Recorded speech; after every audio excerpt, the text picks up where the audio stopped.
गज़ल मिर्ज़ा हामिद लखनवी। आवाज़ व पेशकश मोहम्मद शुएब।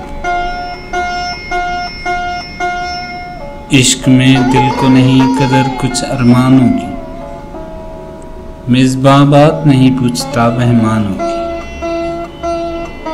कैफियत पूछते हैं सोख्ता सामानों की, काबिले रहम है इंसानियत इंसानों की।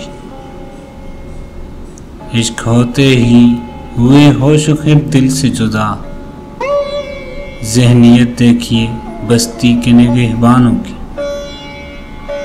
शोला-ए हुस्न जला देगा किसे इल्म नहीं, शमा की लो में मगर जान है परवानों की।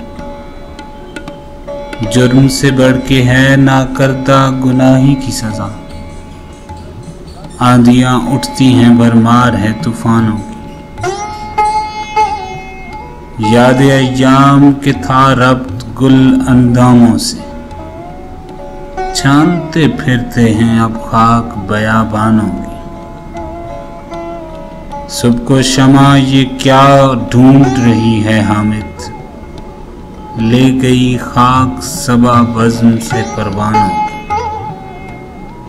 इश्क में दिल को नहीं कदर कुछ अरमानों की, मेज़बां बात नहीं पूछता मेहमानों की।